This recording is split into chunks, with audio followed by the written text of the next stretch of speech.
Buenas tardes, compañeros, compañeras, ¿cómo están? Vamos a continuar con la clase sobre las principales escuelas antropológicas. La vez pasada pues abordamos de manera muy general el evolucionismo y el difusionismo. Eh, Ustedes ya tienen una lectura, ya tienen algunos videos que les dejé sobre el tema de la cultura con varios de estos autores. Tienen una lectura muy completa, ¿verdad? Que fue la que hicimos con Restrepo acerca de las primeras 4 escuelas antropológicas. El video que hice yo la vez pasada, que es un video pues bastante general, solamente para hacer una síntesis de estas lecturas que ustedes hicieron o esta lectura. Y el día de hoy vamos a abordar dos temas específicos. Uno, vamos a terminar el tema de evolucionismo y difusionismo, pero respecto a lo metodológico, es decir, ya vimos las tesis, la teoría del evolucionismo y del difusionismo. El día de hoy vamos a ver cómo hacían los evolucionistas y los difusionistas para recoger sus datos, para elaborar conocimiento, para ordenar esos datos, es decir, la parte metodológica, ¿verdad?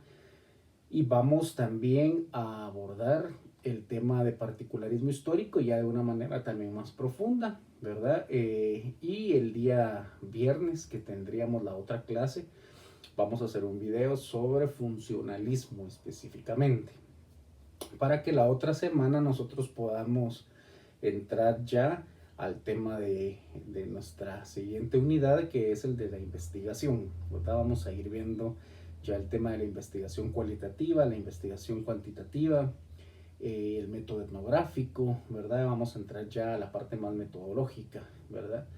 Entonces, platicábamos esta última clase que tanto el evolucionismo como el difusionismo eh, partían de la perspectiva de la evolución unilineal, ¿verdad? Es decir, una sola forma de entender la evolución, que es tanto en el evolucionismo a partir de estos estadios ascendentes, desde el salvajismo hacia la civilización, como el difusionismo que decía que está bien, estos 3 estadios eran parte de la evolución, pero que no todas las culturas pasaron por ellas, sino hubieron grandes centros de difusión de la cultura, ¿verdad? Es decir, hubieron grandes civilizaciones que permitieron esa difusión. Ahora bien, eh, aquí aún no estamos hablando de un método cualitativo. Los evolucionistas sobre todo eran los denominados antropólogos de escritorio, ¿verdad? Es decir, o antropólogos de archivo. Ellos no hacían aún trabajo de campo como lo conocemos hoy en día. Es decir, lo que se hacía era o se utilizaba una serie de cuestionarios, de formularios y cuestionarios, más desde la investigación cuantitativa para poder establecer en qué periodo o en qué nivel de estadio se encontraba cada uno de los pueblos que ellos estudiaban. ¿Cómo realizaban esto? Bien, a finales del siglo XIX y principios del siglo XX había ya una comunicación bastante rica entre Europa y América en el sentido comercial, ¿verdad? Había un movimiento, una dinámica comercial bastante rica, bastante próspera para Europa, sobre todo, por supuesto, en donde había bastante intercambio de navíos, ¿verdad? Es decir, era el medio de transporte por excelencia, ¿verdad? Eran los grandes navíos de las grandes navieras inglesas, holandesas, francesas, que venían hacia América a comerciar, y también, digamos, navíos de carácter diplomático con personajes, ¿verdad?, del mundo de la política y de la diplomacia que venían a hacer cualquier tipo de gestión al Nuevo Mundo, América. Aquí, digamos, aprovechaban muchos de los primeros antropólogos, sobre todo europeos, para enviar con estos delegados diplomáticos algunos formularios, algunos cuestionarios que ellos hacían favor de poder llenar o de poder registrar ya sea de manera personal o bien entregándolas a las autoridades correspondientes acá en los países de América. Eran devueltos a estas personas y estos los devolvían a los investigadores en las universidades o en los institutos de investigación en Europa, ¿verdad? Entonces, este era uno de los métodos o parte de la metodología central que utilizaron los evolucionistas, sobre todo a finales, en las últimas décadas ya de 1800 o del siglo XIX. ¿Qué contenían estos formularios? ¿Qué contenían estos cuestionarios?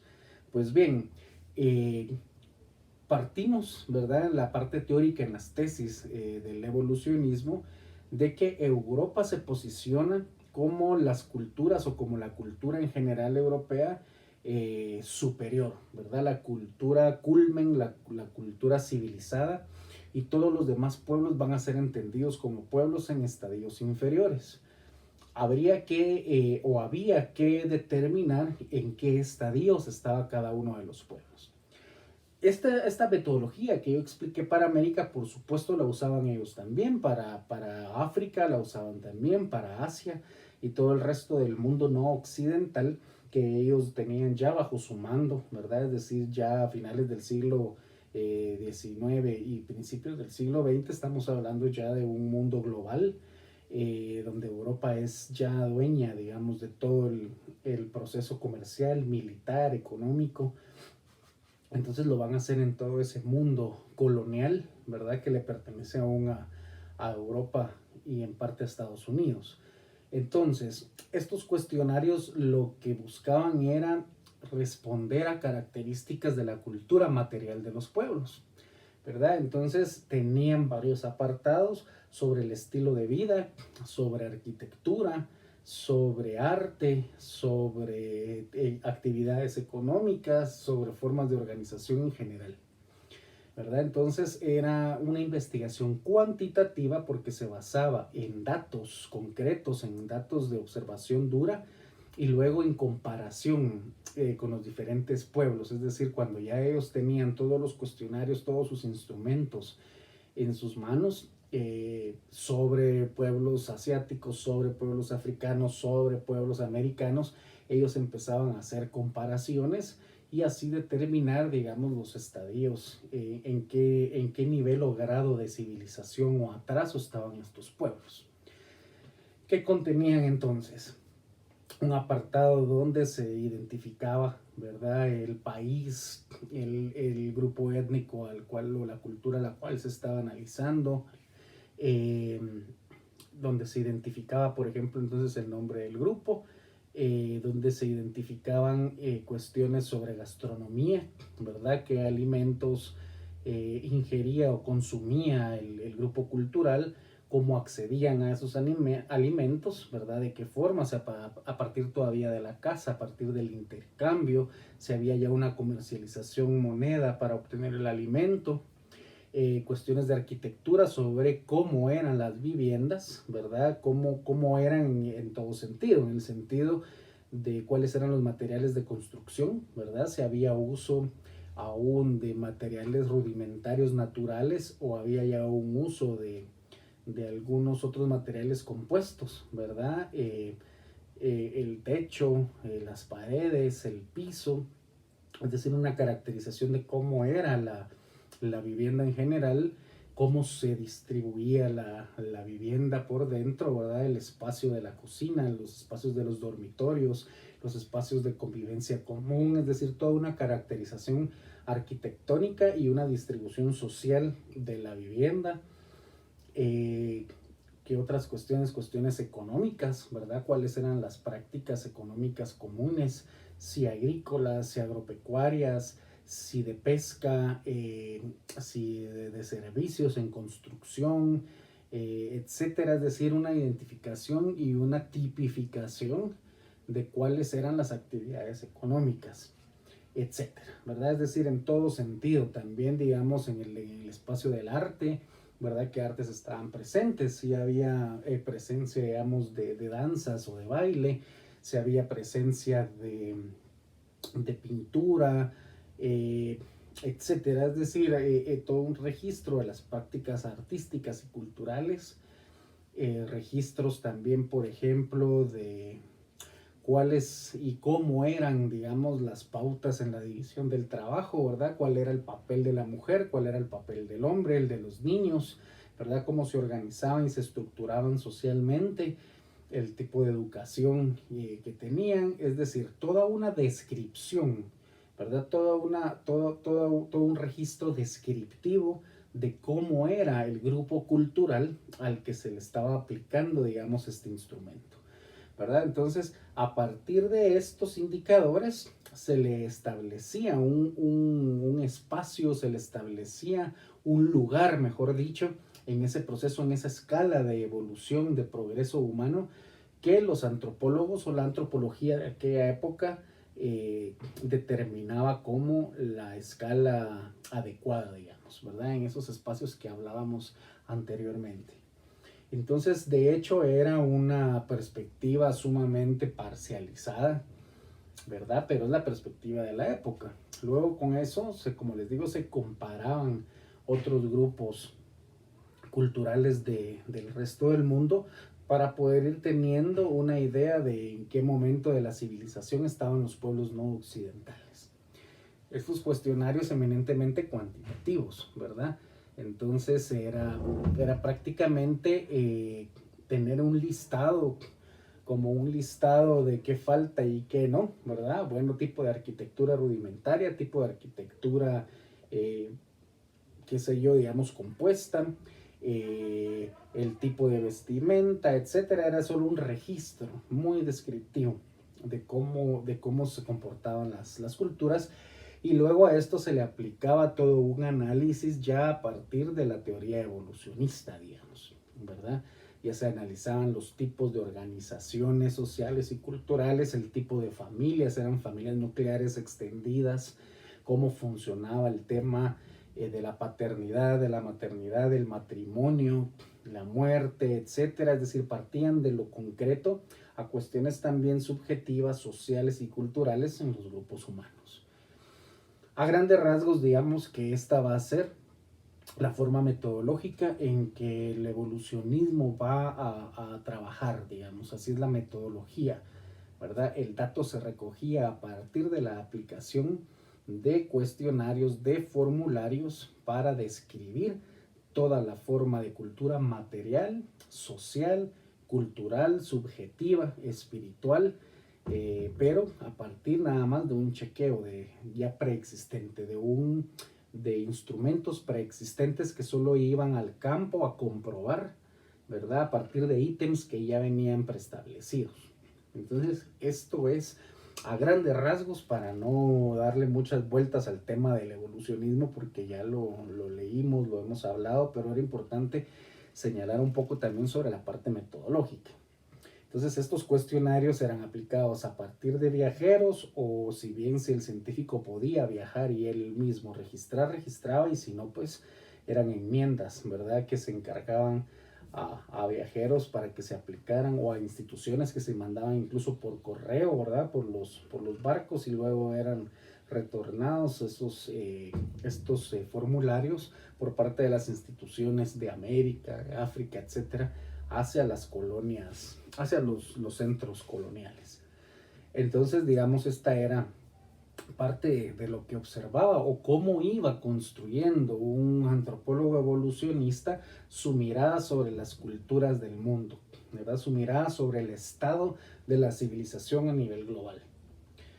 En el caso de los difusionistas era un poco distinto.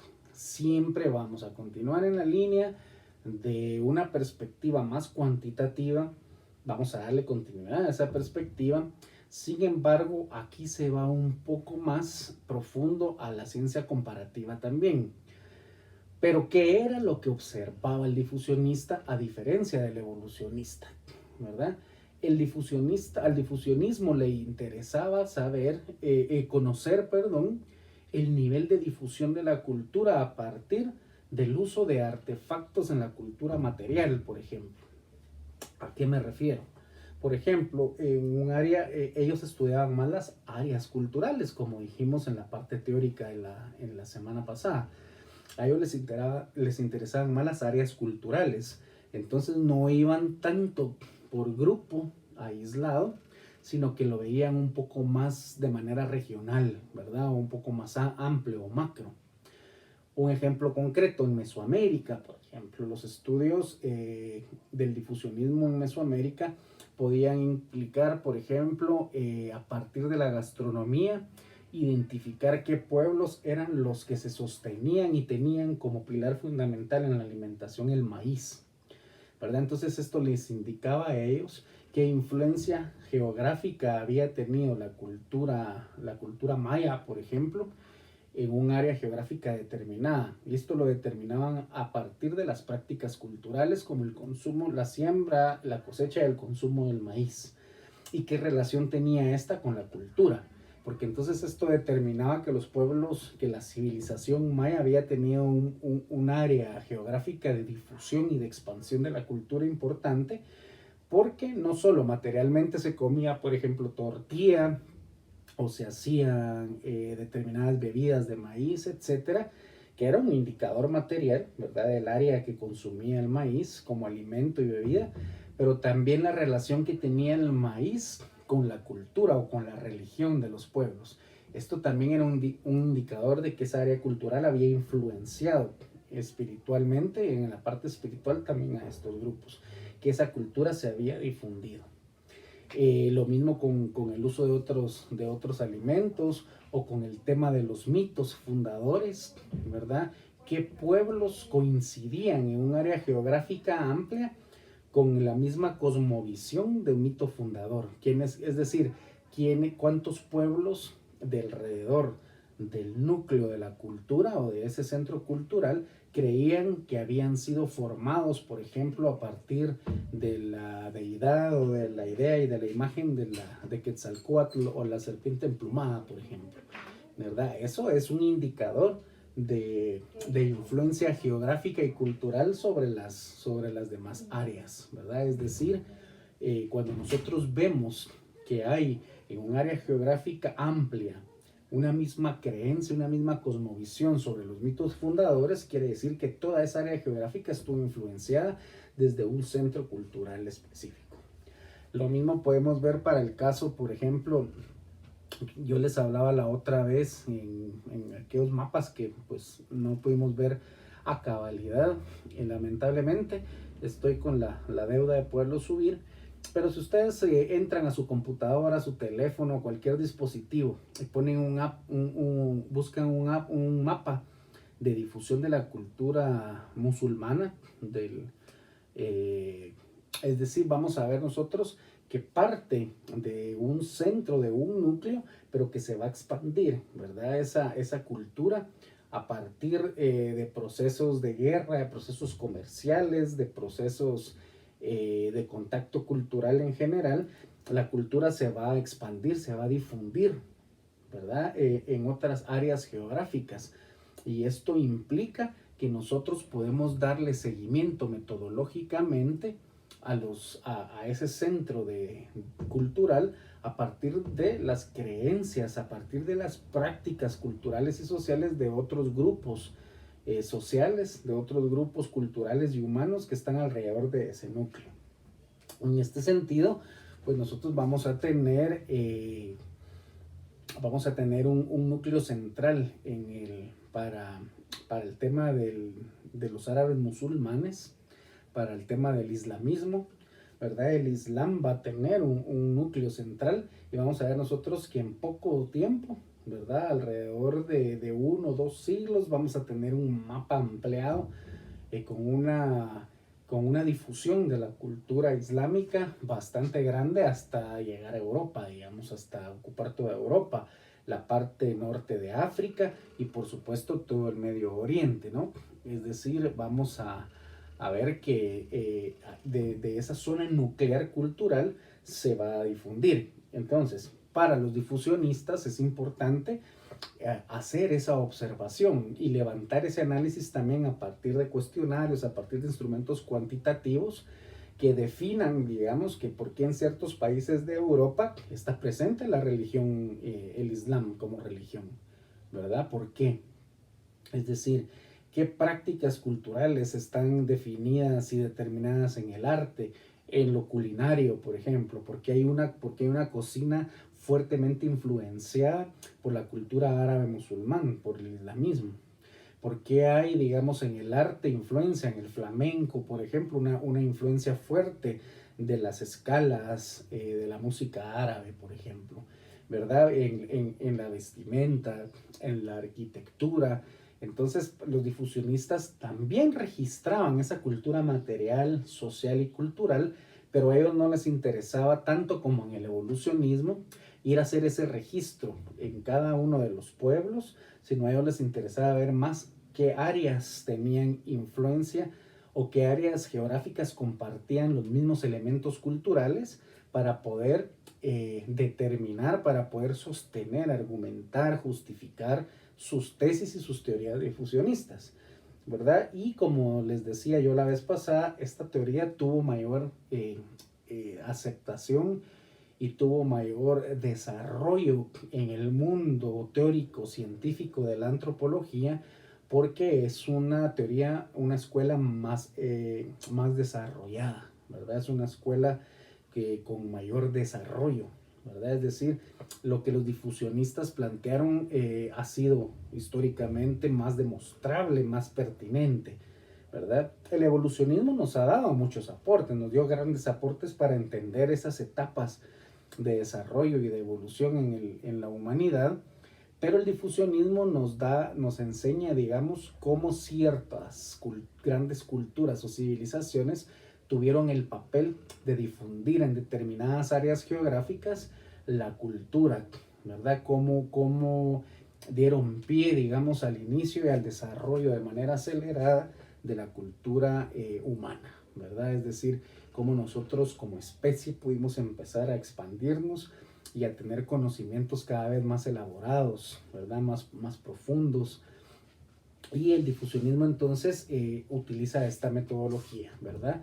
La del estudio comparativo y la del análisis geográfico de grandes áreas culturales, ¿verdad? Entonces, estas van a ser dos cuestiones muy centrales en ambas escuelas. El hecho de que esté yo, pues bueno, no estoy ni siquiera en un video en vivo, pues dificulta porque van a ver aquí muchos cabos sueltos, muchas cosas que a ustedes les van a quedar dudas. Por favor, no dejen de escribirme acá por el Classroom o vamos a buscar una vía, como les dije, para poder discutir. Hice ahorita un blog, creo yo que no fue del todo funcional. Voy a revisarlo, si no voy a tratar de modificar esto para que tengamos un canal, una vía de comunicación para que estas cosas que yo les cuento a grandes rasgos, ustedes puedan discutirlas, debatirlas, opinar, ampliar conmigo y con los demás compañeros, ¿verdad? Entonces me voy a quedar por aquí en esa parte de la metodología, ¿verdad? Porque es recoger un poco de la lectura que tuvieron de Restrepo, explicar un poquito cada una de las metodologías de ambas escuelas y les dejo a ustedes por favor la tarea de preguntar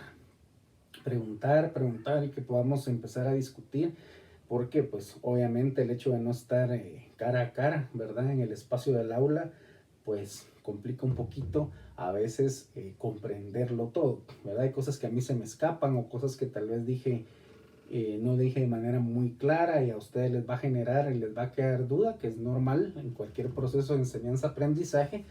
Por favor, mientras miramos cómo hacemos una vía un poco más dinámica, el Classroom nos funciona bien, ¿verdad? Ustedes me pueden poner ahí sus dudas y yo las voy a ir respondiendo. Vamos a utilizar estos últimos 20 minutos para entonces entrar al tema del particularismo histórico. De cierta forma entramos un poco ya en la clase pasada, en el video pasado. El particularismo histórico o relativismo cultural tiene dos nombres, ¿por qué? Desde la historiografía o la historia de la historia, los historiadores le han llamado a esta escuela particularismo histórico y la antropología le ha llamado específicamente relativismo cultural. Empecemos por el nombre, ¿verdad? La escuela, su nombre lo indica, habla de que el proceso evolutivo de las culturas ha sido relativo.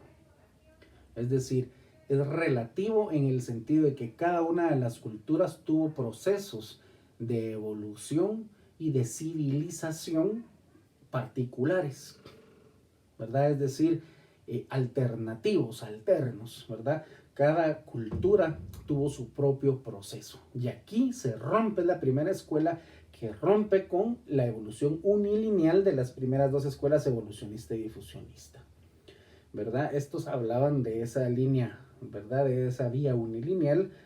Estos dicen que no, ¿verdad? El particularismo o el relativismo cultural dice no, cada cultura tuvo su propio proceso. Por supuesto tuvo contacto, tuvo intercambio cultural, ¿verdad? Hubieron aculturaciones, es decir, préstamos culturales, contactos, guerras, comercio, alianzas, matrimonios, etcétera. Es decir, las culturas siempre tuvieron contacto.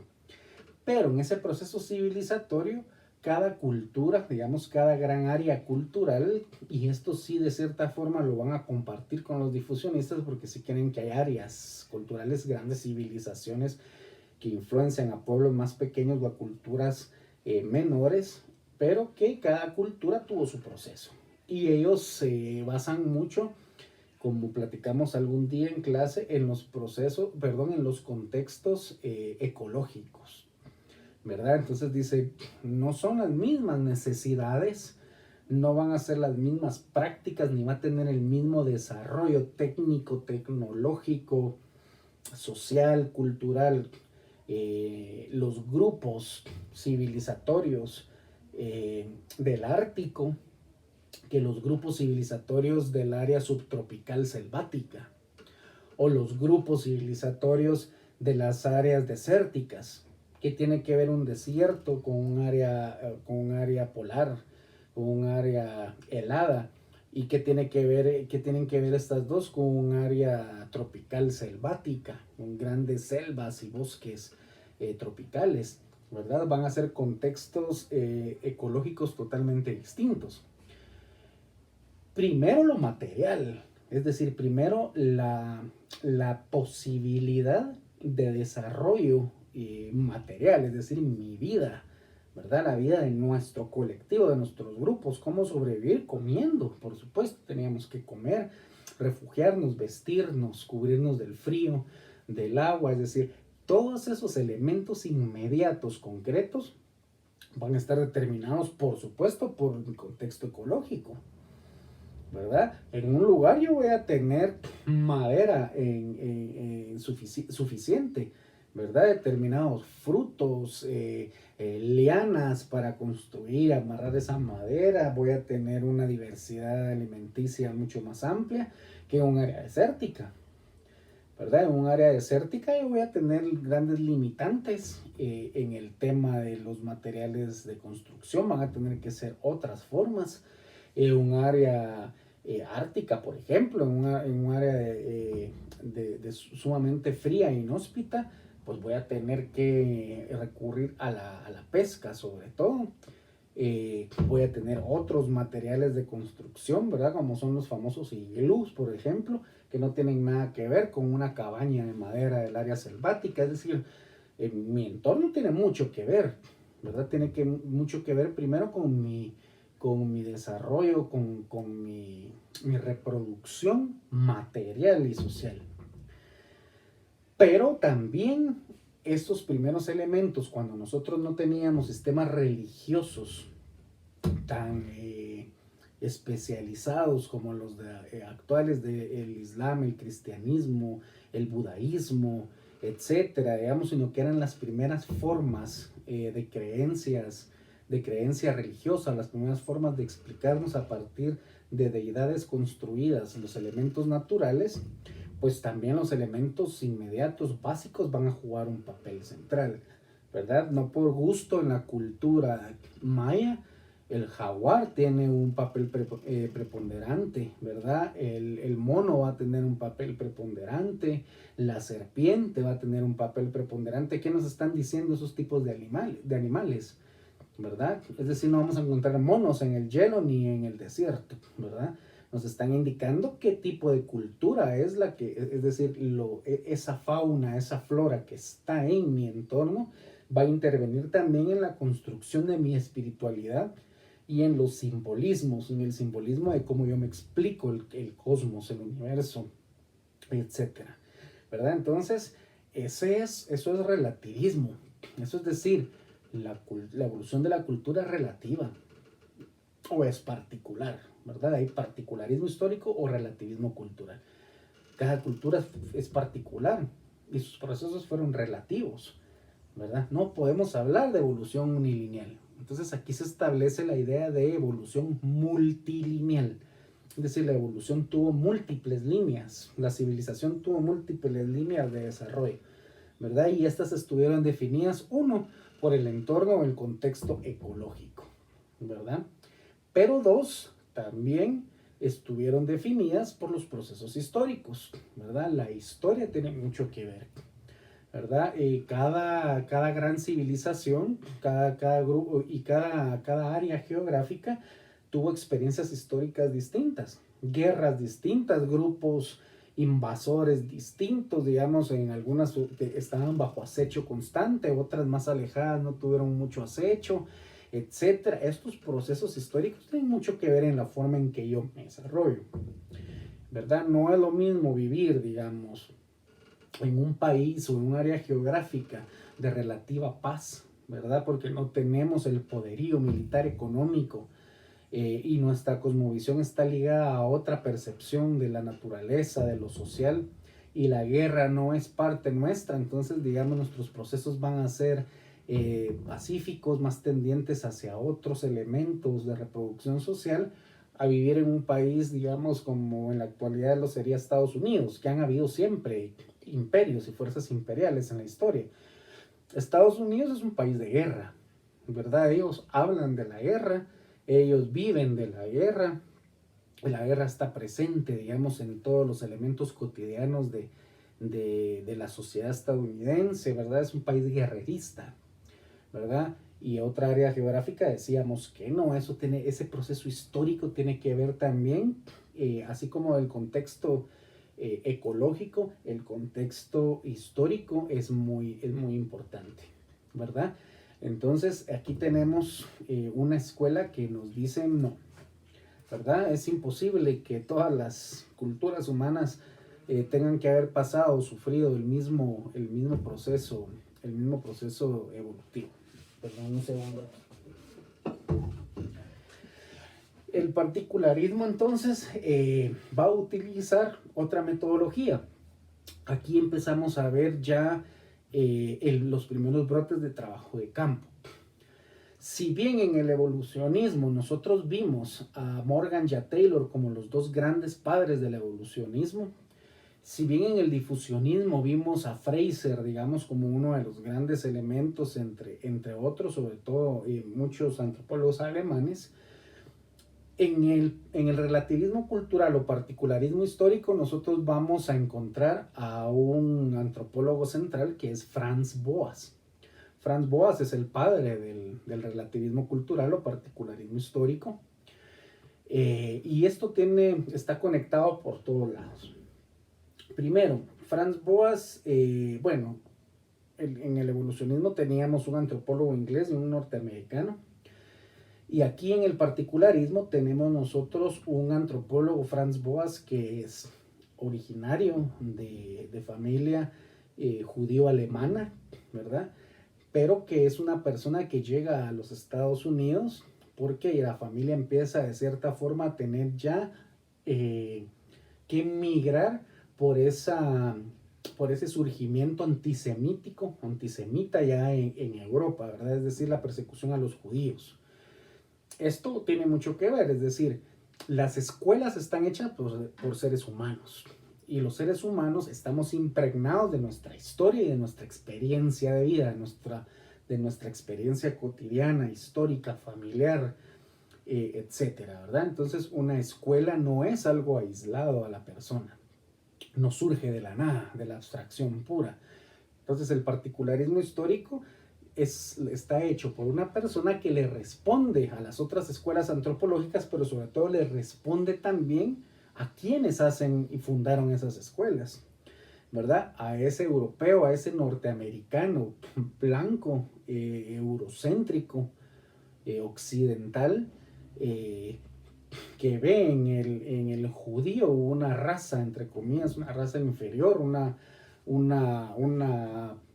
pandemia que se ha regado por el mundo y que hay que frenar y eliminar, porque así es visto el semitismo, digamos, toda esa difusión de la cultura judía, ¿verdad? En lo económico, en lo político, los judíos están presentes en toda Europa, en Norteamérica, en Sudamérica, es decir, hay una expansión de la cultura judía que a los occidentales les va a molestar. Entonces, Franz Boas es un antropólogo con herencia judía, europea, que está respondiendo a esto. Entonces, él dice, no hay culturas superiores e inferiores, lo que hay son procesos históricos que han permitido que algunas sociedades crezcan más que las otras. Aquí hay un pensamiento revolucionario en Franz Boas, digamos, ¿verdad? Él está respondiendo porque él mismo es una persona que ha sido señalada como inferior, que ha sido señalada de manera peyorativa, etcétera, ¿verdad? Entonces, él impregna a su escuela también ese sentir, es lo que él está entendiendo en la vida, en la cultura, en el estudio de la cultura y la sociedad. Entonces dice, todas las culturas valemos, ¿verdad? Todas las culturas tuvimos nuestros procesos y todos fueron válidos, ¿verdad? Lo que pasa es que hay sociedades, sí, superiores, dice él, sociedades, no humanos, superiores e inferiores, sociedades que por sus procesos históricos han tenido el chance de desarrollarse más. Todavía no va más allá de lo crítico de decir que por el saqueo y el despojo es que hay sociedades que hoy tienen mucho más desarrollo y dinero que otras. Pero sí está poniendo ya un debate interesante. Franz Boas es uno de los padres del trabajo de campo, junto con Malinowski. A Malinowski se le señala en solitario que él es el padre del trabajo de campo, pero Franz Boas también empieza a hacer un trabajo de campo interesante. Él demuestra esto que yo les estoy diciendo. Bueno, esta es la parte teórica, la tesis del particularismo histórico y de la evolución multilineal. Es la parte teórica, las tesis, lo que propone la escuela. Metodológicamente, ¿cómo trabaja? Siguen en la parte cuantitativa como las dos primeras escuelas, pero con una diferencia, un distanciamiento abismal. Aquí hay una aproximación al sujeto. Aquí el antropólogo ya llega con las personas, con los sujetos, y tiene una relación directa. ¿Qué es lo que hace Franz Boas y sus pupilos, su escuela?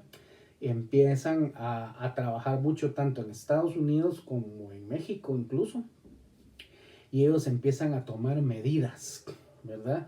Empiezan a tomar medidas sobre todo de la circunferencia craneal, medidas de peso y talla, ¿verdad? Es decir, pesan y miden a la gente, toman todo este tipo de medidas para demostrar que si bien hay diferencias antropomórficas y fenotípicas en los seres humanos, en el tamaño, ¿verdad? En la altura, en el peso, en la forma de la nariz y los arcos de las cejas, se me fue el nombre, supraciliares, en los arcos supraciliares, en la nariz, en la forma del cráneo, en el tamaño, ¿verdad? Que tenemos de masa muscular, de altura, etcétera. Si bien hay diferencias en el tema de las circunferencias craneales, no hay diferencias. Nosotros todos tenemos el mismo tamaño de cerebro, y el cerebro humano es igual en todas las culturas, los grupos étnicos, etcétera, en todos los pueblos, ¿verdad? Tenemos el mismo cerebro, tiene el mismo cerebro una persona en Nigeria que una persona en Italia, que una persona en Argentina, que una persona en Guatemala. El cerebro es exactamente el mismo. Lo que tenemos son diferencias antropomórficas, por supuesto, y fenotípicas que han tenido que ver con esos entornos naturales al que se refiere el particularismo histórico, ¿verdad? Entonces ellos sí van a campo, se internan con los grupos culturales y hacen esas jornadas de medición y todo, hacen también entrevistas para conocer cuál es la cultura de cada quien, las creencias de cada quien, el sistema de creencias. Es decir, aquí ya hay una primera aproximación al sujeto de estudio, algo que no tenían las dos primeras escuelas, que eran meramente de escritorio, ¿verdad? El particularismo histórico entonces sí tiene esa proximidad ya a los sujetos. Aquí inicia ya el trabajo de campo, ¿verdad? Entonces es cuantitativo todavía, no da el paso al método cualitativo, porque también registra medidas, ¿verdad? Medidas, todo compara pueblos para ver tamaños de diferencias, pero sí empieza ya a tener un interés también por la cultura oral, ¿verdad? Por conocer las creencias, el sistema de creencias de cada uno de los pueblos, ¿verdad? Entonces aquí empieza a haber, digamos, un puente entre lo cuantitativo y lo cualitativo, ¿verdad? Entonces es el particularismo o histórico relativismo cultural una escuela esencial, clave para entender la antropología moderna, porque esta nos va a dar el paso, esta escuela va a dar el paso para integrar toda esa teoría antropológica que venía de las dos escuelas clásicas con una metodología innovadora, que es ya lo que va a imprimirle la diferencia a la antropología de las otras ciencias sociales hasta la actualidad, que es su trabajo de campo, su conexión con el otro, su conexión con los sujetos, ¿verdad? Entonces, bien, a muy grandes rasgos, esto es el particularismo histórico o relativismo cultural, con Franz Boas a la cabeza, con la idea del contexto del entorno ecológico, histórico y social político como tres elementos que determinan los procesos evolutivos y civilizatorios de cada escuela, y proponiendo la evolución multilineal frente o contra la unilineal de las escuelas clásicas, con una metodología que se aproxima ya al sujeto, ¿verdad? Ya tiene, aunque lo ve todavía como un objeto de medición, etcétera, no lo entiende como sujeto aún, pero ya se aproxima a la persona, ¿verdad? Entonces, estos son muy grandes rasgos, elementos de síntesis, de resumen que yo puedo hacer, compañeros, sobre las lecturas que han tenido. Vamos el viernes entonces a entrar al tema del funcionalismo, una cuarta escuela, ¿verdad? Que obvia ya lo histórico, es ahistórica. Lo que le interesa es ver cómo funciona una cultura como una fotografía o una radiografía del momento, y que se enfoca en las instituciones que hacen que una sociedad se mantenga, funcione, no entre en caos, no sea desordenada, cómo una sociedad puede funcionar como un mecanismo, ¿verdad? Que la hace funcionar, de ahí su nombre, el funcionalismo, ¿verdad? Entonces no le interesa entrar a la historia de ese grupo cultural, sino le interesa entender cómo funciona en ese momento. Y eso es lo que vamos a ver el viernes. Bien, procuré que el tiempo fuera no más igual de 45 y pico minutitos como la vez pasada, que es lo que tarda un periodo comúnmente nuestro, para que ustedes también no se sientan muy aburridos y tediosos, porque aquí no hay intercambio, solo estoy hablando yo y hablando y hablando. Espero que los videos estén funcionando, que les estén dando luces, datos interesantes sobre las escuelas, que estén complementando lo que están leyendo, y si no, por favor, sean críticos. Eso es lo que enriquece estos procesos. Nadie nos esperábamos este proceso de lo de la cuarentena, de estar así. Entonces ustedes no tengan pena en decirme, mire, Lick, los videos están sumamente aburridos, o no le entendemos nada, o mire, si están bien, estamos entendiendo, pero necesitamos el espacio para estas preguntas, o eso es lo que yo necesito, ¿verdad? Por favor, en el último video pues no hubo ningún comentario, comunicación de nada. Yo les pido que sean críticos, por favor, porque lo que yo quiero saber no es que me pongan excelente, buenísimo, solo buenas cosas. Yo se los agradezco, qué bueno que fuera así siempre. Por supuesto que está bien. Lo que yo quiero saber es si están funcionando, si a ustedes les funcionan, si no estoy hablando muy rápido, si no estoy enredando, a mí no entendieron nada, si están siendo muy largos. ¿Por qué? Porque esta metodología, pues estamos ahí todos saliendo al paso, viendo cómo nos comunicamos y cómo no dejamos de dar clase y de no generar una ruptura en el proceso educativo de este semestre. Entonces, por favor, tengan toda la confianza de decirme si les está pareciendo o no esta dinámica. En el video en vivo voy a seguir buscando. Hablaba con Paola Letone, otras compañeras, un compañero acá me decía el Zoom, por ejemplo, pero yo no sé si funciona en grupos tan grandes, porque cuando son las plataformas gratuitas a veces no permite grupos muy grandes, era lo que me estaban diciendo. Déjenme, voy a seguir metiéndome en esto, ¿verdad? Para poder entrarle, porque no me las manejo, no me las puedo del todo, entonces estoy investigando qué podemos hacer. Mientras tanto, espero que los videos pues estén sirviendo de algo. Les agradecería que ustedes por favor hagan comentarios, qué les está pareciendo la metodología, para yo sentir que estoy haciendo algo productivo y aportando en ese sentido, ¿verdad? Bueno, entonces el viernes continuamos con el tema de funcionalismo y la otra semana entramos ya al tema ya de la metodología de la investigación. Por favor, compañeros, un fuerte abrazo, cuídense mucho, no se expongan si no es necesario, ¿verdad? Para que no pues se les complique o no ninguno de nosotros pues caiga en el contexto de un contagio, ¿verdad? Saludos a ustedes y que sus familias estén bien también. Muchas gracias, compañeros.